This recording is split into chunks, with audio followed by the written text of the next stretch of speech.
Patris et Filii et Spiritus Sancti.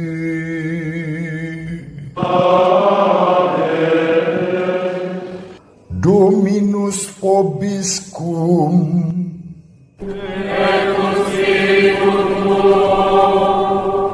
Sahabat peradaban kasih yang terkasih, selamat berjumpa dalam Novena Roh Kudus demi merawat bumi bersama saya pada hari ke-5. Pada hari ini kita masih melanjutkan pembacaan ensiklik Laudato Si.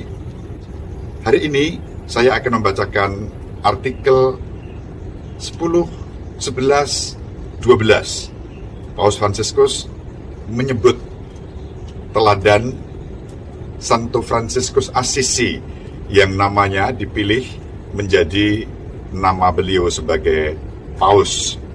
Mari kita mengawali perjumpaan kita ini dengan mohon ampun atas dosa-dosa kita.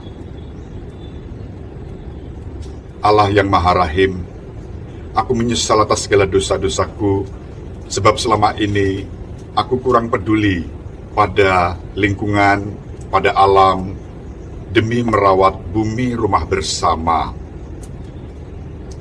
Aku kurang peduli akan kasih-Mu yang Kau nyatakan di dalam semesta alam, agar kami juga menjaga, merawat, dan menghormati alam semesta ini sebagai karya ciptaan-Mu. Ampunilah, ya Allah, Bapa pencipta langit dan bumi, segala kesalahan dan kelemahan kami itu. Semoga Roh Kudus yang Kau curahkan kepada kami pada hari Raya Pentakosta menyegarkan semangat kami, membaharui kami dan muka bumi ini dengan kasih kerahiman-Mu kepada sesama dan kepada semesta. Demi Kristus Tuhan dan pengantara kami, yang hidup dan berkuasa bersama Dikau dalam persekutuan dengan Roh Kudus, Allah yang Maha Esa sepanjang segala masa. Amin. Semoga Allah yang Maha Kuasa mengasihani kita, mengampuni dosa kita, dan mengantar kita ke hidup yang kekal. Amin. Marilah berdoa. Ya Bapa, utuslah Roh Kudus memenuhi hati umat-Mu dan menyalakan di dalamnya api cinta kasih-Mu. Utuslah Roh-Mu, maka semuanya akan diciptakan kembali, dan Engkau akan membaharui muka bumi. Ya Allah, Engkau telah mengajar hati umat-Mu dengan penerangan Roh Kudus. Berilah supaya berkat Roh benar, bertindak bijaksana, serta selalu bergembira, karena penghiburannya demi Kristus Tuhan dan pengantara kami. Amin. Sahabat peradaban kasih yang terkasih, saya akan membacakan ensiklik Laudato Si artikel 10, 11, dan 12. Santo Fransiskus dari Assisi. Saya tidak ingin menulis ensiklik ini tanpa kembali kepada contoh yang menarik dan mampu memotivasi kita. Namanya saya ambil sebagai panduan dan inspirasi ketika saya terpilih sebagai uskup Roma. Saya percaya bahwa Santo Fransiskus adalah contoh unggul dalam melindungi yang rentan dan dalam suatu ekologi integral yang dihayati dengan gembira dan otentik. Dia adalah santo pelindung semua orang yang mempelajari dan bekerja di bidang ekologi, dan ia juga sangat dicintai oleh orang non-Kristiani. Dia telah menunjukkan kepedulian khusus terhadap ciptaan Allah dan kaum miskin, serta mereka yang tersisihkan. Dia mengasihi dan dikasihi karena kegembiraannya, pemberian dirinya yang murah hati, dan keterbukaan hatinya. Dia adalah seorang mistikus dan peziarah yang hidup dalam kesederhanaan dan keselarasan yang indah dengan Allah, dengan orang lain, dengan alam, dan dengan dirinya sendiri. Dia menunjukkan kepada kita betapa tak terpisahkan ikatan antara kepedulian akan alam, keadilan bagi kaum miskin, komitmen pada masyarakat, dan kedamaian batin.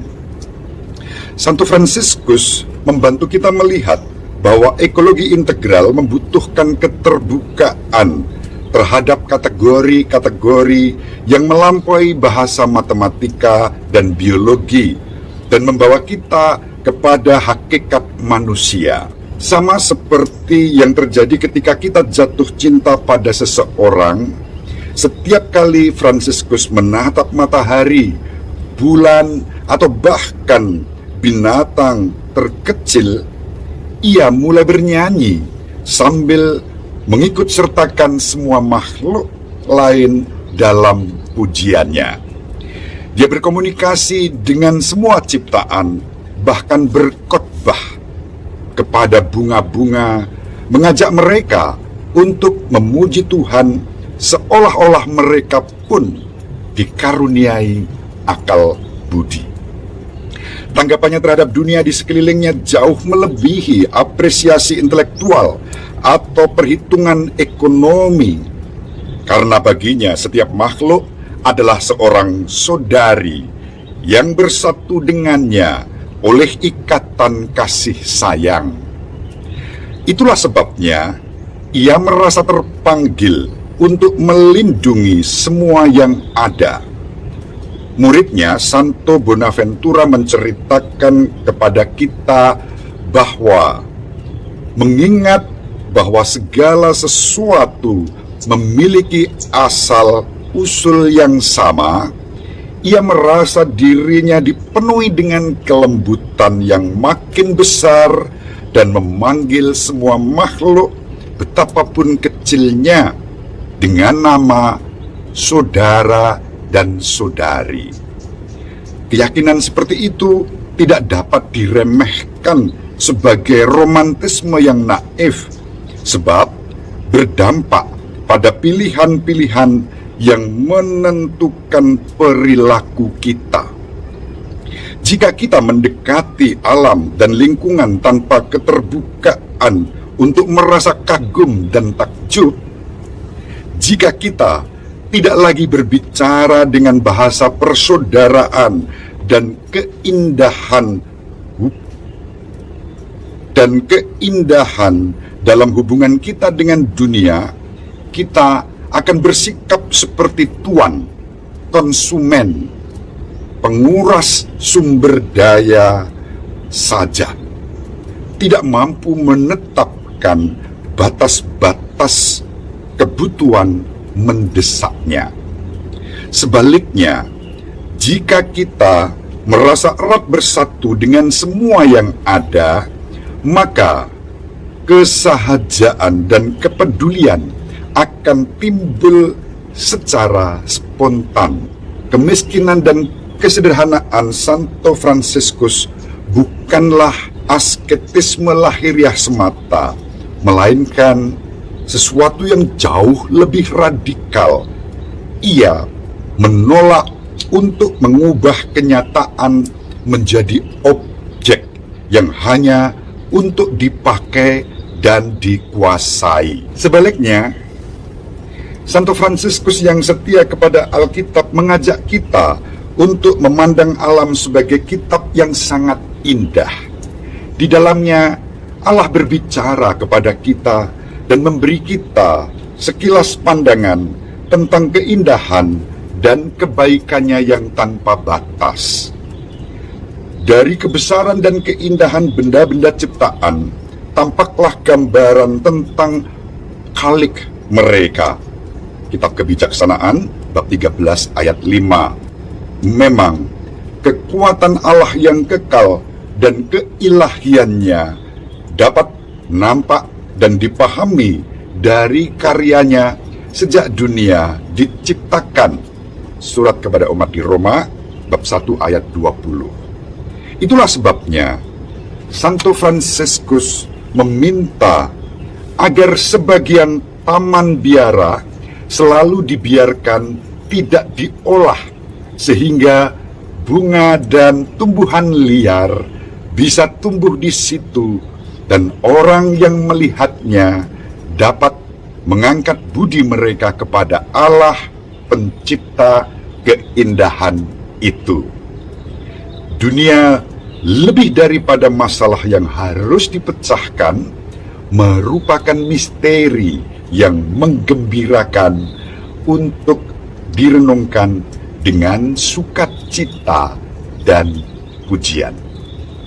Demikianlah kutipan dari ensiklik Laudato Si Paus Fransiskus, artikel 10, 11, dan 12, menggambarkan tentang Santo Fransiskus Assisi yang peduli lingkungan, peduli alam, dan seluruh ciptaan. Semoga menjadi inspirasi bagi doa kita dan refleksi kita dalam menantikan kedatangan Roh Kudus pada hari raya Pentakosta ini. Marilah kita berseru, utuslah Roh-Mu ya Tuhan, dan jadi baru seluruh muka bumi. Utuslah Roh-Mu ya Tuhan, dan jadi baru seluruh muka bumi. Ya Allah yang Maha Kuasa dan Maha Kudus, semoga Roh Kudus turun atas kami dan berdiam dalam diri kami, sehingga kami menjadi kenisah kemuliaan-Nya demi Kristus Tuhan dan pengantara kami. Amin. Bapa kami yang ada di surga, dimuliakanlah nama-Mu, datanglah kerajaan-Mu, jadilah kehendak-Mu di atas bumi seperti di dalam surga. Berilah kami rejeki pada hari ini, dan ampunilah kesalahan kami, seperti kami pun mengampuni yang bersalah kepada kami. Dan janganlah masukkan kami ke dalam pencobaan, tetapi bebaskanlah kami dari yang jahat. Sebab Engkaulah Raja yang mulia dan berkuasa untuk selama-lamanya. Amin. Semoga para sahabat peradaban kasih bersama seluruh anggota keluarga dimanapun berada, dibimbing, dilindungi, dan diberkati oleh Allah yang Maha Kuasa, Bapa dan Putra dan Roh Kudus. Amin. Terima kasih atas kebersamaan kita dalam doa novena ini. Kita diutus untuk merawat bumi rumah kita bersama. Ratu surga bersukacitalah, haleluya, sebab Kristus yang telah kau kandung, haleluya, telah bangkit seperti disabdakannya, haleluya.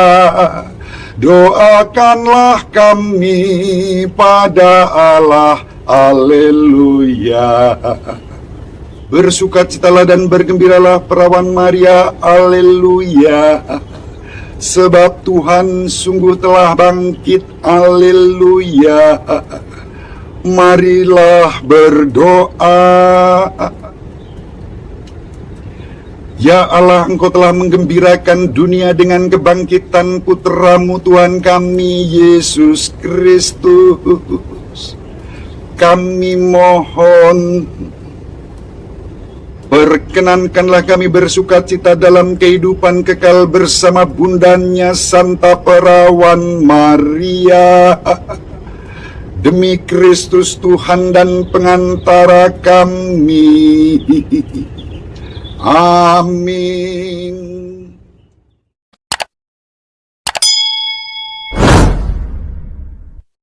Sahabat peradaban kasih yang terkasih, sampai jumpa pada episode berikutnya. Terima kasih atas kebersamaan kita. Salam peradaban kasih ekologis berkah.